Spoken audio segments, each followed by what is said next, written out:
Hello students, चलिए आज हम लोग बात करेंगे, ठीक है, एडवांस मैथ की रिवीजन सीरीज की।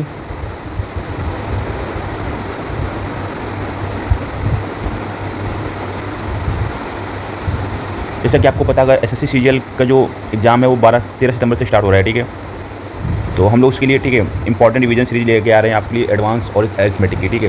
तो अगर आप ये वीडियो देख के आते हैं तो मोस्टली आपको ये हेल्पफुल होगा, बट ये हेल्पफुल तभी होगा जो आप इसके क्वेश्चंस की प्रैक्टिस भी कर लोगे, ठीक है। चलिए शुरू करते हैं। देखो, पहला हमारा जो कॉन्सेप्ट है, इंपॉर्टेंट कॉन्सेप्ट है, कह रहा है कि स्पर्श रेखा, ठीक है। जो स्पर्श रेखा होती है वृत्त से केवल एक बिंदु पर, ठीक है, मिलती है। जैसे यहाँ पर ये रेखा गई है, ये रेखा जा रही है, ठीक है। तो कहाँ पर मिल रही है? केवल एक बिंदु पर मिल रही है ना, इस पॉइंट पे। तो ये क्या है? स्पर्श रेखा है। छेदक रेखा क्या होती है? वृत्त को दो बिंदुओं पर प्रतिच्छेद करती है, ठीक है। तो यहाँ पर प्रतिच्छेद कर रही है, तो ये क्या कहलाएगी? छेदक रेखा। और बात करेंगे जीवा। तो जीवा क्या होती है कि उसके जो अंतिम बिंदु होंगे दोनों ही क्या होंगे? वृत्त पर होंगे, ठीक है। उम्मीद है कि कॉन्सेप्ट क्लियर हो। आगे बात करते हैं व्यास, ठीक है। तो व्यास क्या होती है? वृत्त के केंद्र से गुजरने वाली जीवा, ठीक है। तो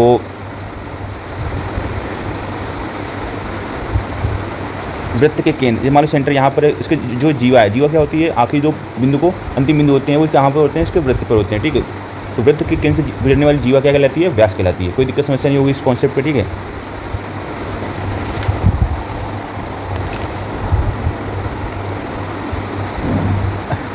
अब देखो, बात करेंगे हमारी पहली थ्योरम की, ठीक है। अब यहाँ से स्टार्ट होती है हमारी थ्योरम्स। तो हमारी जो पहली थ्योरम है वो क्या कहती है? वृत्त के केंद्र से, ठीक है, जीवा पर डाला गया लंब। तो जीवा पर डाला गया लंब जीवा को क्या करता है? समद्विभाजित करता है। यानी कहने का मतलब है, अगर ये ए बी है और ये सेंटर है, ठीक है, वो सेंटर है और ये एम है, तो यहाँ से मतलब क्या होगा? ए एम इक्वल टू क्या होगा? एम बी होगा। समझ में आई बात? मतलब टोटल लेंथ अगर 8 सेंटीमीटर है जीवा की, तो ये कितनी हो जाएगी? 4 और 4। अब इसका अपोजिट थ्योरम क्या कहती है? देखो रहा,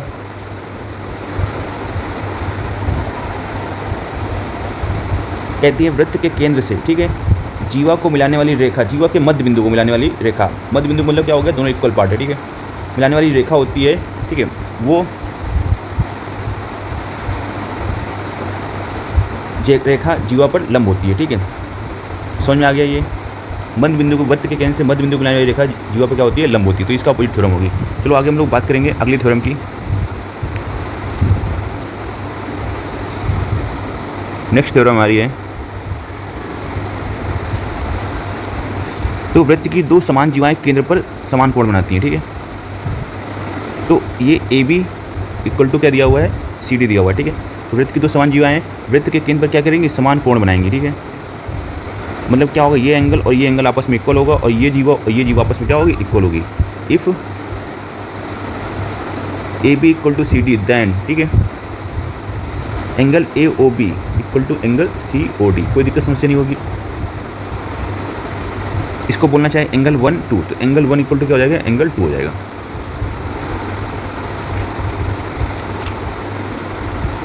अब देखो, इसी थ्योरम का अपोजिट भी हो सकता है। थ्योरम का अपोजिट क्या हो सकता है? अगर वृत्त के केंद्र पर एंगल क्या है? If angle 1 equal to angle 2, अगर वृत्त के केंद्र पर कोण समान है तो फिर जीवाएं क्या होंगी? वो बराबर होंगी, ठीक है।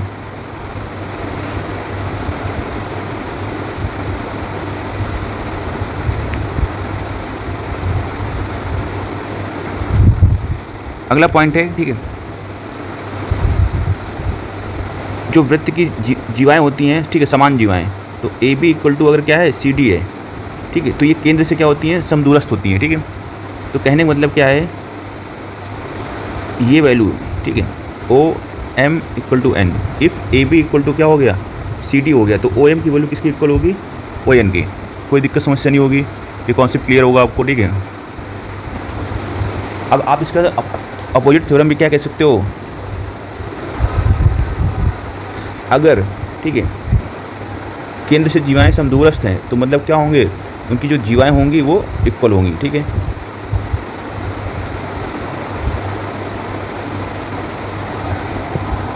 अगली है, ये इसको बोलते हैं मोस्ट इंपॉर्टेंट थ्योरम है, ठीक है। ये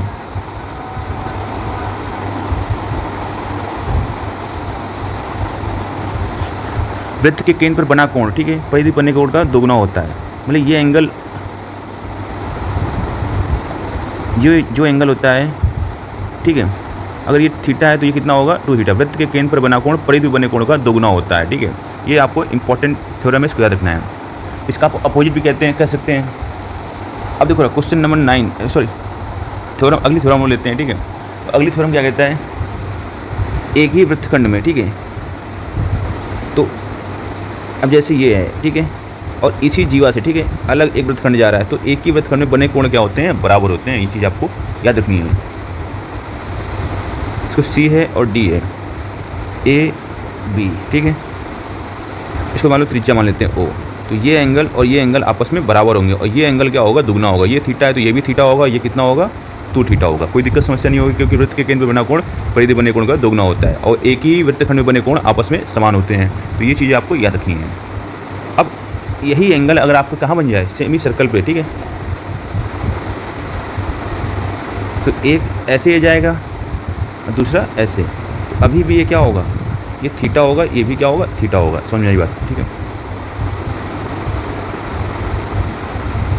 अगर इसको कुछ नेम कर दें, ए ओ बी सी और डी, ठीक है, तो आपको कहने का मतलब है angle A C B equal to angle A D B.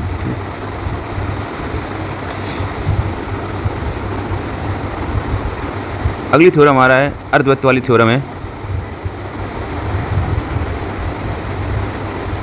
तो आपको पता होना चाहिए अगर अर्धवृत्त में बना कोण क्या होता है, समकोण होता है, ठीक है। ये एंगल कितने का होगा, 90 डिग्री का। कोई दिक्कत समस्या नहीं होगी।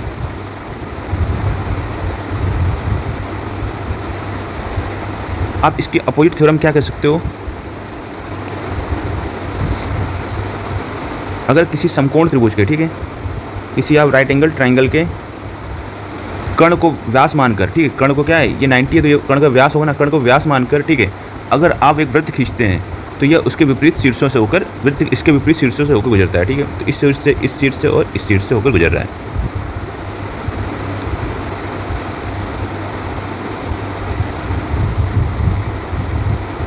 अगली थ्योरम बात करते हैं हम लोग।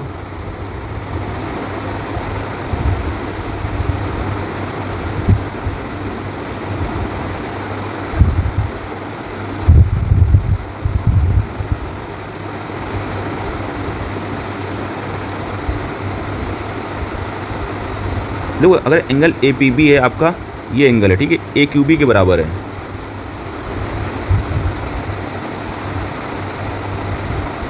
और पी है, क्यू है, ठीक है, ये पॉइंट पी और क्यू, ये जो लाइन ए बी है कि उसके इसी साइड स्थित हो, ठीक है। तो आपका ये एक चक्रीय चतुर्भुज होगा, ठीक है। तो ए बी क्यू पी एक चक्रीय चतुर्भुज होगा।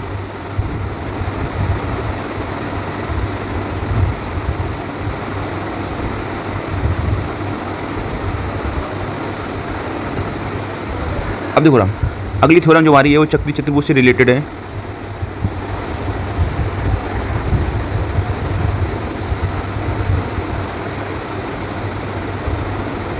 आपको पता चल गया जो 4 पॉइंट को टच करता है उसको बोलते हैं चक्रीय चतुर्भुज, ए बी सी डी। तो याद रखना ये इसके अपोजिट एंगल का जो सम होता है वो हमेशा कितना होता है, 180 डिग्री होता है। तो एक angle A plus angle C ये होगा 180 डिग्री, ठीक है। Angle B plus angle D कितना होगा, 180 डिग्री। और सभी चारों कोणों का योग कितना होगा, 360 डिग्री होगा।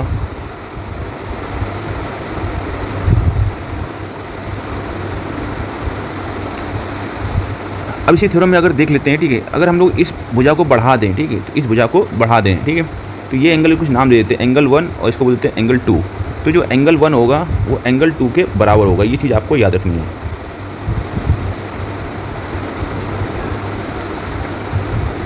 अगली बात करते हैं हम लोग, ठीक है, थ्योरम ऑन टेंजेंट या स्पर्शरेखा प्रमेय।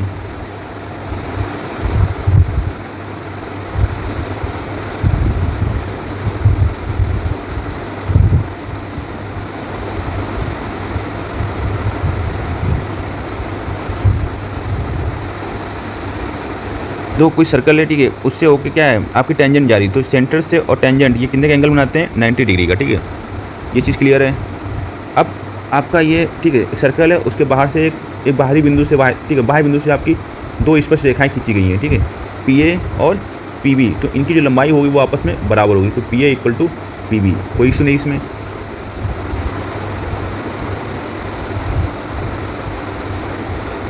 नेक्स्ट थ्योरम आ रही है, इसी पे रिलेटेड है, ठीक है। अगर 2 जीवाएँ एक दूसरे को अंदर कट कर रही हैं, ठीक है, ए बी सी डी, ठीक है, ओ पे कट कर रही हैं, तो A O into O B equal to क्या होता है, ओ सी इंटू ओ डी।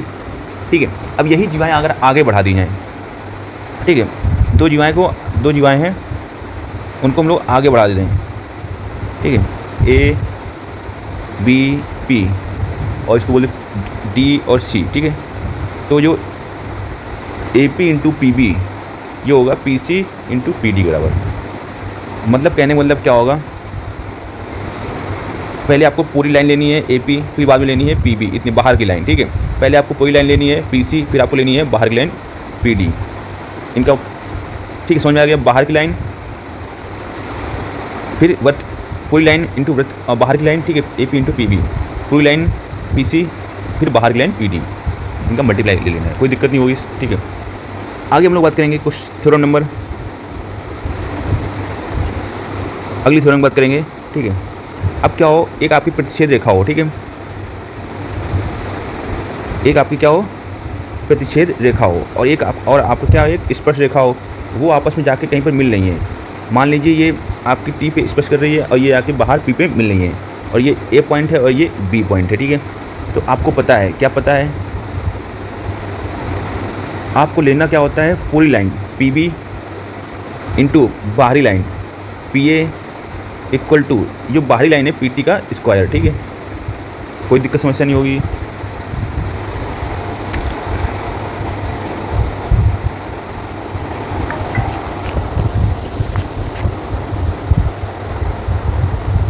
दो ये पी ए था, ये चीज़ आपको याद रखनी है। ठीक है, P A into P B equal to P T square. ठीक है, पूरी साइड इंटू बाहर वाली side equal to P T square. ठीक है, चलो अगली बात करेंगे। अगली जो इंपॉर्टेंट थ्योरम है, ये भी मोस्ट इंपॉर्टेंट थ्योरम है, इस पर भी ज़्यादा क्वेश्चन पूछे जाते हैं। ठीक है,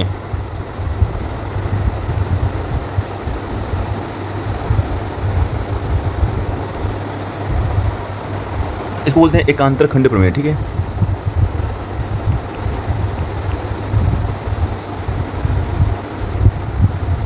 अल्टरनेट सेगमेंट थ्योरम।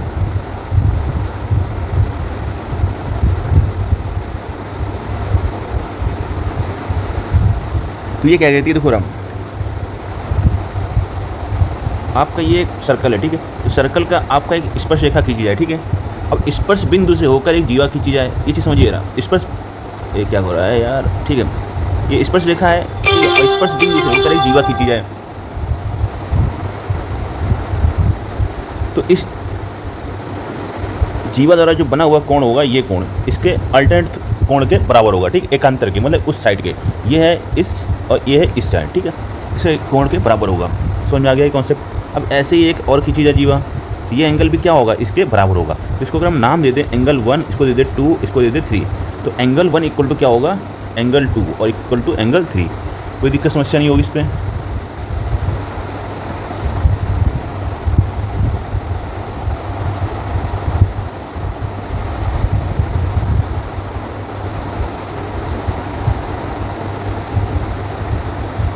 अब देखो रहा, एक अगला कॉन्सेप्ट है स्पर्श रेखा पे।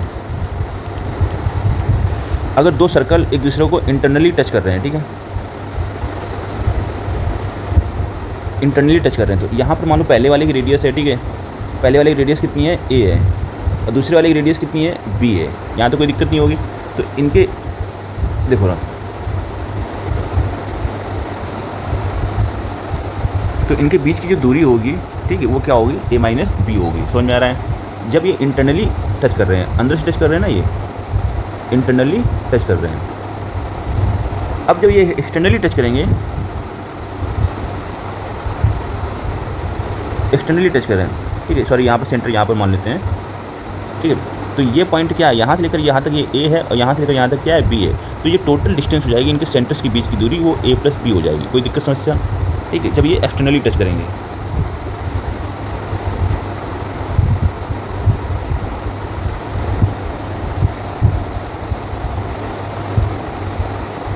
और यहाँ पर देखो रहा है, इसको हम लोग कुछ पॉइंट्स नेम दे दें, ए बी और पी। तो यहाँ पर ए बी पी क्या है, आपके कोलिनियर हैं। ए पॉइंट, बी पॉइंट और पी पॉइंट कैसे हैं, ये संरेखी हैं। ठीक है, कोलिनियर हैं।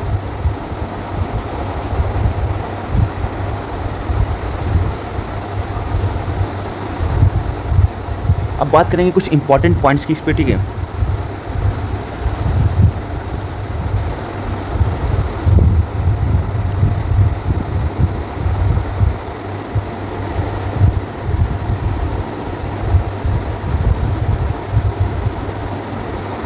पहला जो इम्पोर्टेंट पॉइंट है, ठीक है, अगर दो सर्कल आपके, ठीक है, कॉन्ग्रुएंट हैं, ये कभी तभी पॉसिबल है जब उनकी रेडियस क्या हो, इक्वल हो। समझ मेरी बात, पहली पॉइंट ये इंपॉर्टेंट है।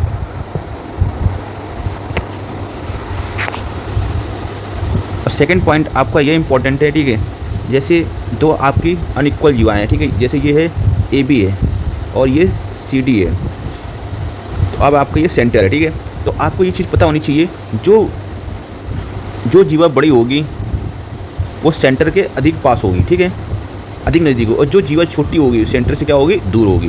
तो बड़ी जीवा सेंटर के पास, छोटी जीवा सेंटर से दूर, ये पॉइंट आपको याद रखना है, ठीक है।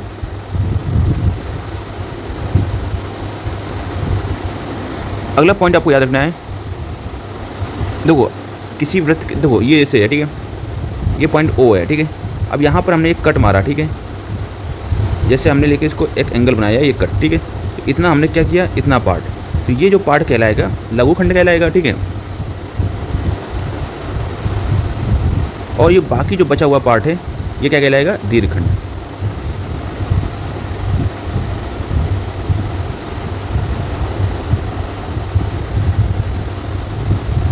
तो यहाँ पर जो दीर्घखंड में जो बनेगा कोण वो न्यून कोण बनेगा, और लघुखंड में कौन सा कोण बनेगा, अधिक कोण। ये चीज़ आपको याद रखनी है।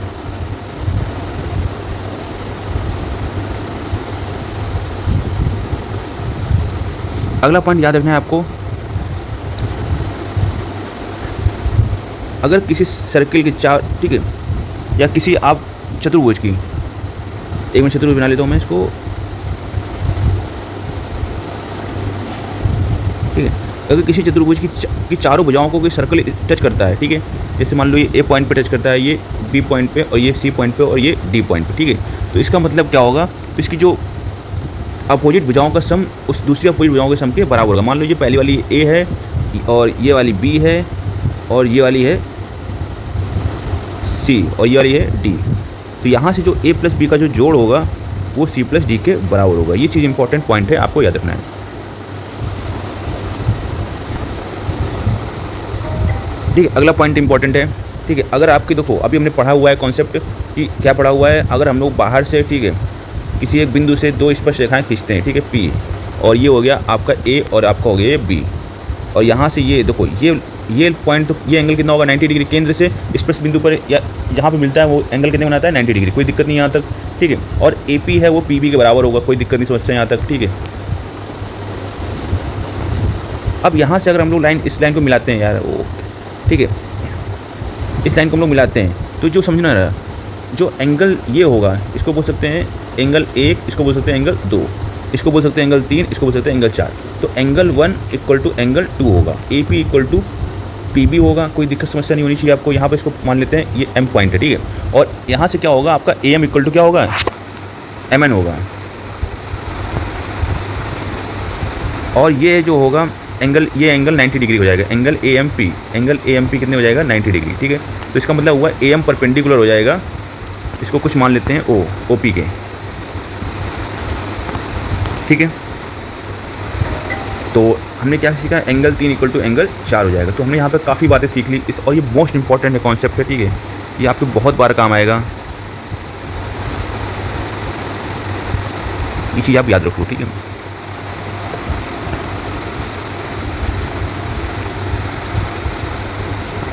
अब देखो इसमें दो कॉन्सेप्ट होते हैं, एक उभयनिष्ठ स्पर्श रेखा, उभयनिष्ठ, ठीक है, स्पर्श रेखा, इसे लोग कुछ लोग अनुस्पर्श बोलते हैं, ठीक है। एक होता है उभयनिष्ठ तिर्यक रेखा।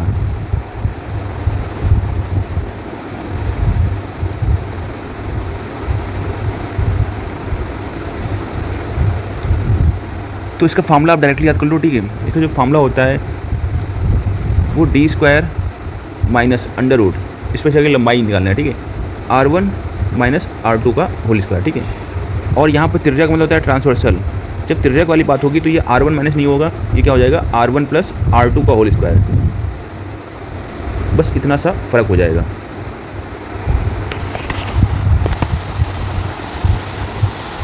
अगर आप फिगर भी देखना चाहो, पहले वाले के लिए फिगर देखो, फिगर देख लेते हैं। अगर आप देखना चाहो तो आपके दो सर्कल हैं, ठीक है, एक छोटा बड़ा लेते हैं, अब ये ऐसे टच करके निकलेगा, ठीक है, और ये इसको ऐसे टच करके निकलेगा। अब ये ठीक है, इनके बीच के केंद्रों के बीच की दूरी हो गई, ठीक है, और ये हो गई इसकी रेडियस R1 मान लो, इसको मान लो R2, ठीक है। ये अब उभयनिष्ठ त्रिज्यक अगर आपको देखना है उभयनिष्ठ त्रिज्यक का, तो उभयनिष्ठ त्रिज्यक स्पर्शरेखाएं क्या होती हैं, एक इसको ऐसे टच करके निकलेगी, ठीक है, दूसरी वाली इसको ऐसे टच करके निकलेगी, ठीक है, और इनके बीच की ये सेंटर है, मान लो ये सेंटर है और ये सेंटर है, तो समझ में आ रहा है, ठीक है। तो और ये इनके बीच की दूरी हो जाएगी, इसको अगर एक्स वाई दे दें, त्रिज्या तो आपको पता ही है, ठीक है, कहीं से मिला दो त्रिज्या बन जाती है।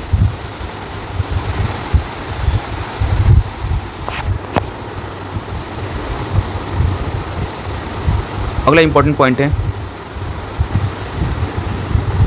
देखो अगर ये हमारा कोई, ठीक है, सर्कल है, ठीक है, इसमें क्या है, ये ए बी एक क्वाड हो गई, एक क्वाड क्या हो गई, बी सी हो गई, ठीक है, जीवा हो गई, ए बी जीवा है, बी सी जीवा है। तो समझना रहा, जो इनका समद्विभाजक होगा ए बी सी का, ठीक है, वो कहाँ से निकलेगा, हमेशा सेंटर से निकलेगा, ठीक है,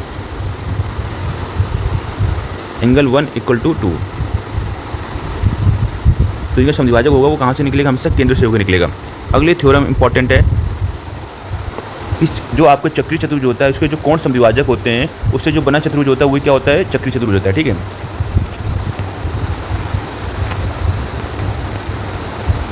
कोण समद्विभाजकों से बना चतुर्भुज कैसा होता है, चक्रीय चतुर्भुज होता है।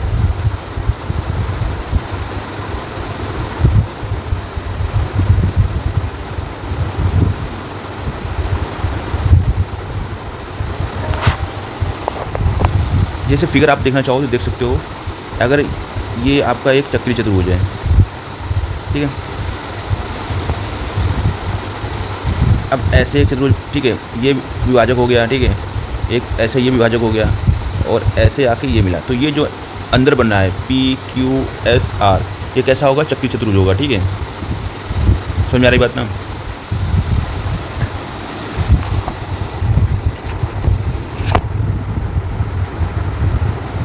अगला पॉइंट बात करेंगे, चक्रीय चतुर्भुज की ही बात है, ठीक है।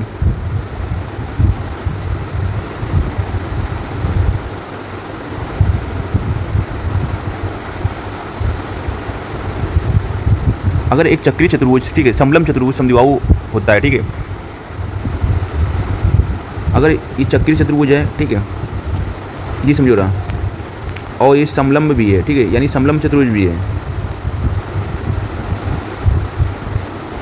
चक्रीय चतुर्भुज भी है और समलंब भी है, ठीक है, प्लस लगा लें, तो ये क्या होगा, समद्विबाहु होगा, ठीक है। पहली बात तो क्या होगा, ये समद्विबाहु होगा, ठीक है, और इसके जो डायगोनल्स होंगे वो क्या होंगे, इक्वल होंगे, ठीक है। ए बी इक्वल टू क्या हो जाएगा, सी डी हो जाएगा। तो अब आपको पता है समलंब होने कंडीशन क्या है कि ए बी पैरेलल हो, एक साइड पैरेलल होनी चाहिए, ठीक है, ए बी पैरेलल हो डी सी के। तो इस केस पे क्या होगा, जो आपकी ए डी है वो किसके इक्वल होगी, बी सी के, और ये चीज़ सुनाई ना, उसके जो डायगोनल होंगे ए सी, डायगोनल बोल देते हैं इनको, ए सी इक्वल हो जाएंगे बी डी के। कोई दिक्कत समस्या नहीं यहाँ तक, ये कॉन्सेप्ट इंपॉर्टेंट है, ठीक है, याद रखो। क्या बताया मैंने, चक्रीय चतुर्भुज हो, ठीक है, समलंब भी हो, समलंब तभी होगा जब एक साइड पैरेलल हो, ठीक है, और समद्विबाहु, तो वो क्या होंगे, समद्विबाहु होंगे, मतलब भुजाएं क्या होंगी, बराबर होंगी, यानी A D equal to B C, ठीक है। ये साइड्स क्या हो जाएंगी, इक्वल हो जाएंगी, ठीक है। अब ये साइड्स इक्वल, तो ये इनके डायगोनल्स भी इक्वल हो जाएंगे।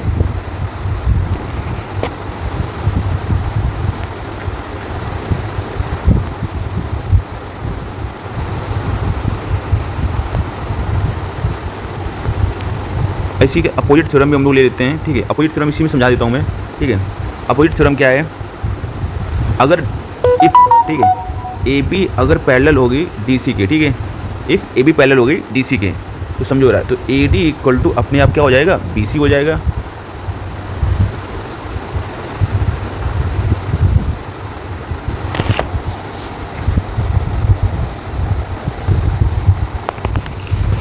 देखो, और इसमें इंपॉर्टेंट पॉइंट एक और देख लो, ठीक है। अगर आपको कहीं बोल दी जाए समद्विबाहु समलंब चतुर्भुज, तो ये याद रखना हमेशा कैसा होगा, चक्रीय चतुर्भुज होगा, ये चीज़ याद रखना, ठीक है। तो इस पर सारी प्रॉपर्टीज आपकी सर्कल वाली अप्लाई हो जाएंगी।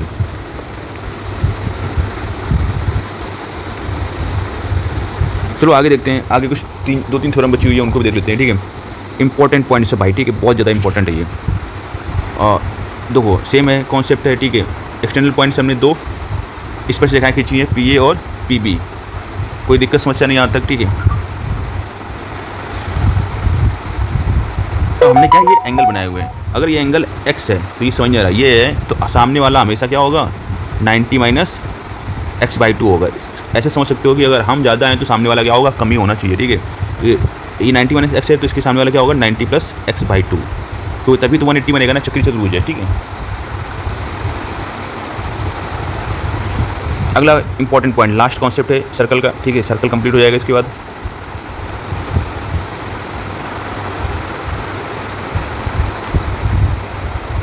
अब देखो 2 छेदक रेखाएं आपकी, ठीक है।